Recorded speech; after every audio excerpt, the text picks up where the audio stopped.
Thank you so much. Thank you.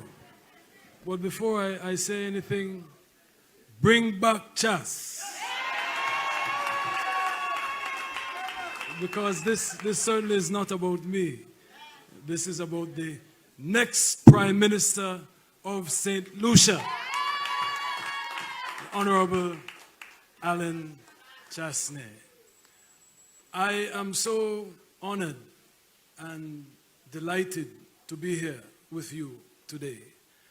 I traveled all the way from Belize, and as you, all delegates, know that a day in politics is a lifetime. So I try not to spend any time away, and we have a lot of work to do because within 10 months we'll have municipal elections. No, I'm okay. But the next Prime Minister of St. Lucia, I am not just pleased to call him a mentor. As a former Prime Minister, he has a wealth of knowledge. He is such a visionary and a man with such integrity and character. I am also pleased to call him a friend and a brother. And, you know, Alan asked me to speak to you about me and my life's journey because he felt that it would be inspirational, especially to those young people that are at risk right now and engaged in a life of crime and violence and really find no hope and opportunity in the current administration. But I have to focus a bit on Alan and how I got here, because I don't make friends easily. I had the occasion of meeting Prime Minister Pierre in the United Arab Emirates, and it was a cordial meeting. Yes, it was a cordial meeting, but as you've heard me discuss the next Prime Minister of St. Lucia, that is my friend, that is my mentor. And it is not to say anything negative about anyone, but if you know me, you know that I am a person that has made great sacrifices, has been through hell for the sake of integrity and character. Anyone can have money, anyone can have a title, anyone can call themselves opposition leader, minister this, prime minister that, but not everyone has integrity and character. And I find this in my friend Alan. And if you heard the song that was played when I came out, it's one of my favorite artists, Dennis Brown. And the name of the song is Revolution. And what it is that Chas spoke of in his comments to you requires a revolution of the mind. A revolution of the mind. Because while we've had emancipation physically, many of us are still enslaved mentally. And we need to free ourselves of the shackles that prevent us from embracing that vision that Alan has described. Because it cannot come about simply from the Prime Minister and his cabinet to be. It comes about from all of you having that laser focus as to what you want, and not just what you want, what you deserve. You deserve a good public health care system, an affordable health care system, affordable housing, good paying jobs. You deserve to be able to educate yourselves and your children. You deserve to be able to create your own wealth. and to have a good life. You deserve it. The colonial masters didn't think that we did, but we deserve it.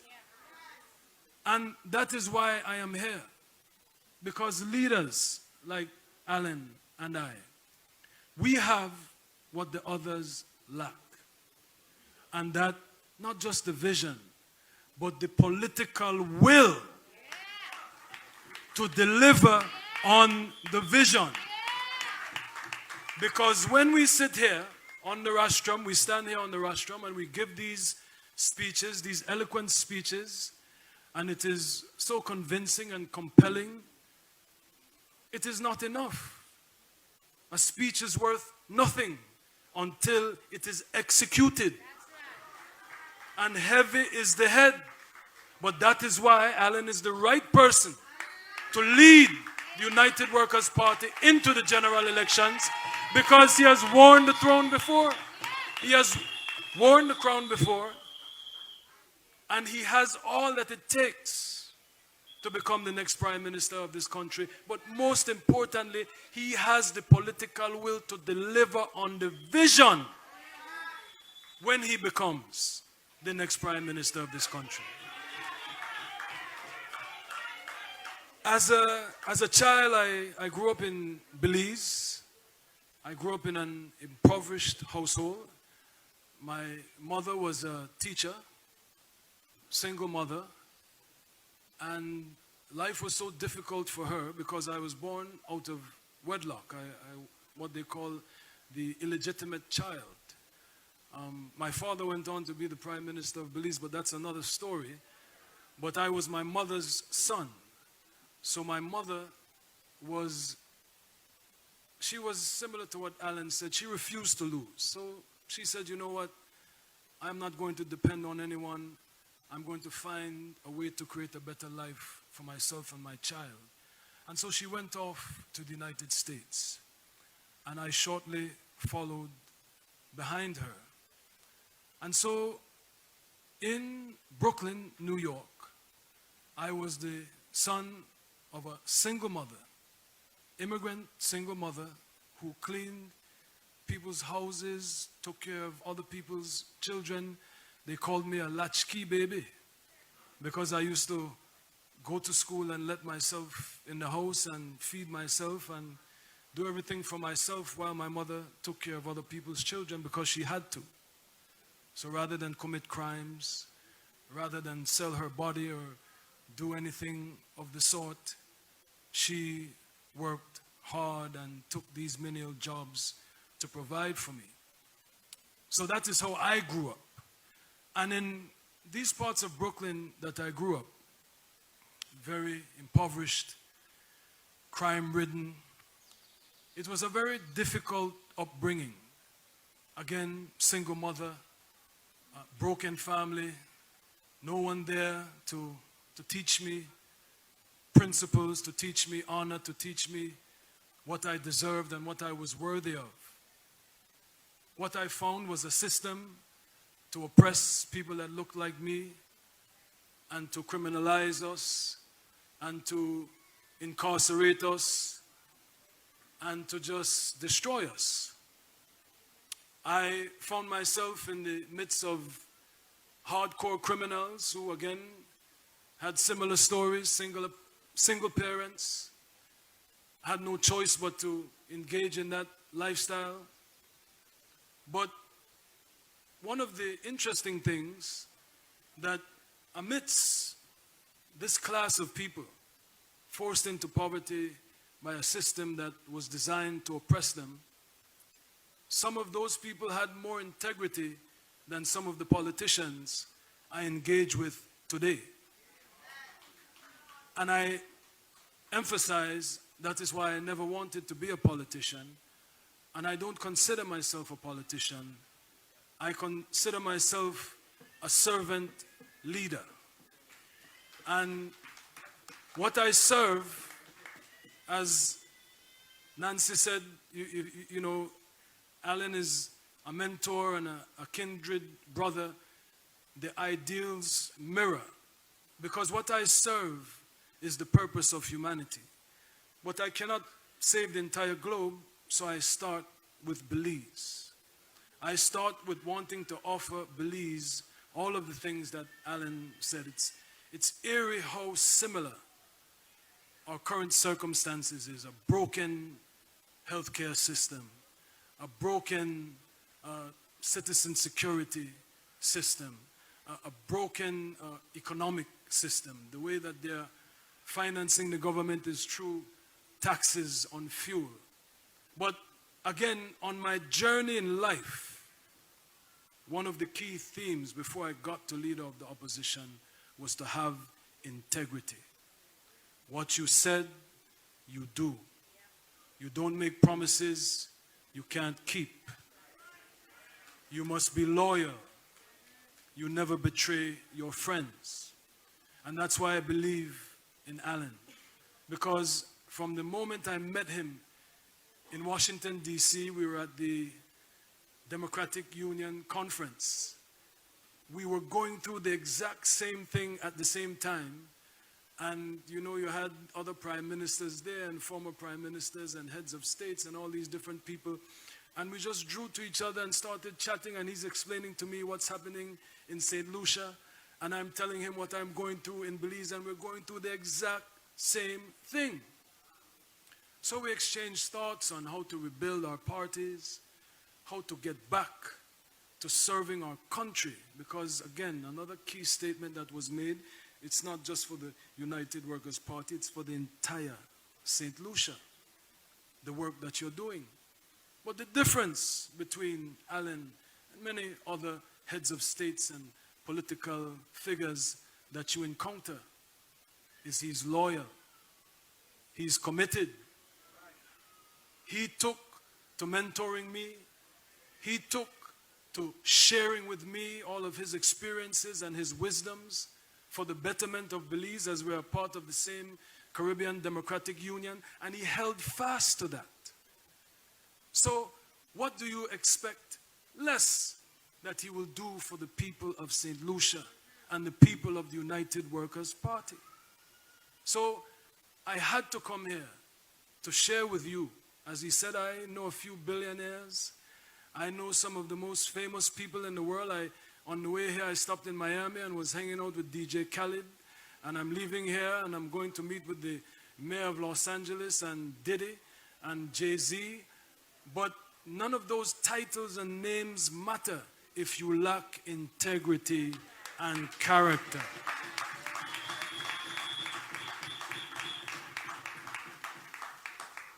The young man that drove me here, he asked me, he said,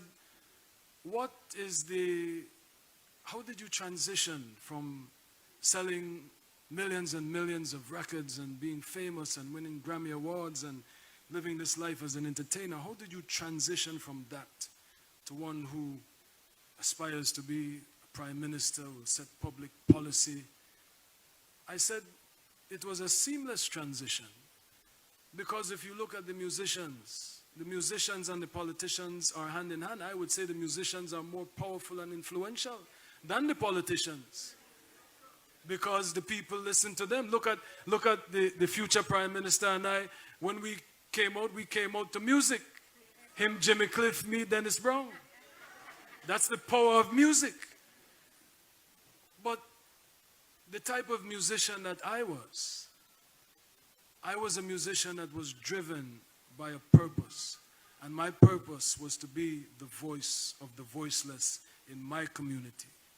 I wanted to speak for all those children in single-parent homes who were facing this systematic oppression, who were facing hopelessness, who were facing absentee legislatures who had no concern as to their well-being. So in my raps, if you go back to listen to my first album, the first thing I said on my million-selling CD that spawned top 10 hits on the Billboard was, "Dear America, I'm only what you made me. Young, black, and crazy. Please save me. I'm dying inside. Fearless on the outside, but hopeless inside. Maybe if you would build a school instead of a prison, I would stop living the way that I'm living. Right? That is what 18-year-old Shyne said. No, I couldn't imagine being any politician. At the time, I didn't have the best of relations with my father, so it wasn't even a matter of following in his footsteps. I forged my own path. But my path was driven by the purpose to be the voice, but not just to be the voice, but to uplift these people that I knew, to paint a better picture for them, to plant ideas in their minds that, you know what, we don't have to kill each other. We don't have to be statistics.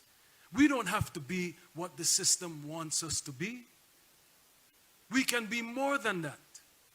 And as you see, I was onto something, because you look at what hip-hop has become.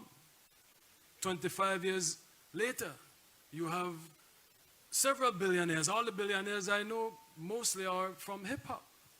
And it shows what focus, what determination, what diligence can bring about.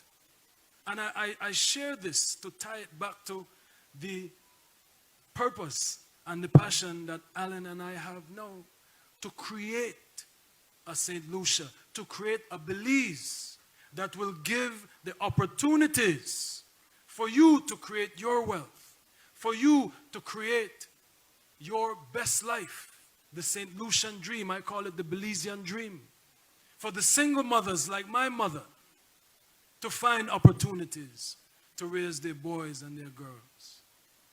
But again, as I said in the beginning, you need the political will to do that.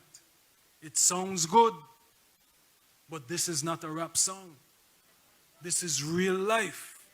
And in real life, as you can see, you elected a prime minister, and just like Belize, nobody is happy. I'll talk a bit of Creole for you. We say in Belize, everybody to rail up. We want to say, bring back chess. That right? You shouldn't have make chess gone in the first place. But we all make mistakes. But when Chas does come back, when he comes back in the next general elections, when he becomes the next Prime Minister of St. Lucia, you can rest assured that everything that he said, he will deliver. He will deliver.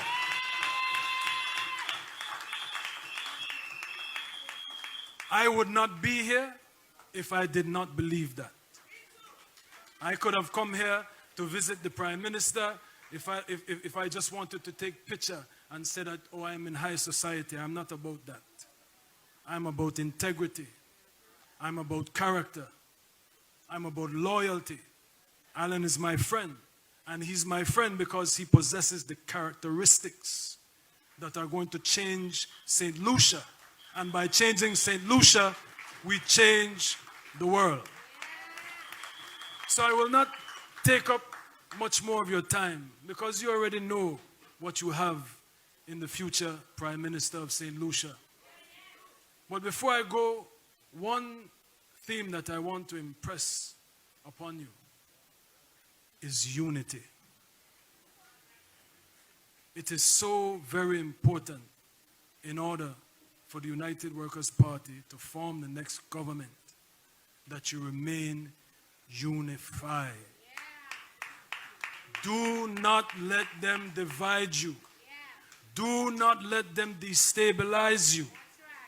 Do not let them distract you, because they're doing the same thing in Belize. That's why I said when I met Alan, it's like God aligns things and he orchestrates things, and we're going through the exact same thing.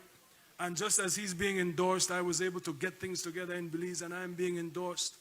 But you have to sustain the unity, because the government will intensify their attempts to divide you so that they can conquer you. But this is not about Alan. This is about St. Lucia. This is about you. This is about the dream that you want. And he cannot deliver unless you stay united. So that is the last that I leave with you. The future of St. Lucia rests as much on your unity behind your party leader as it does on when he gets there. Because I know once going to bring back Chas, he will deliver. Thank you. God bless you. Okay, ladies and gentlemen, a big hand for the Honorable.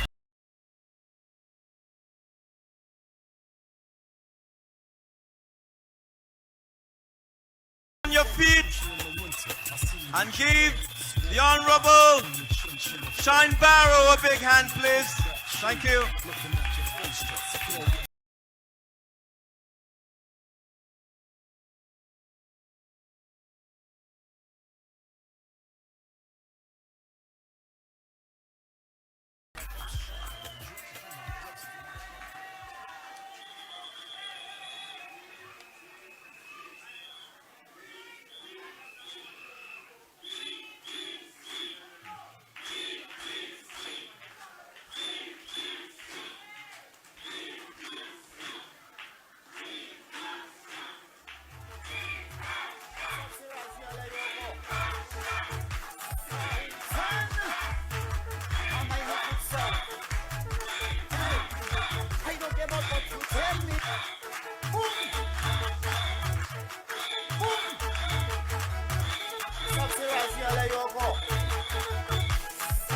All right, folks, thank you. Thank you.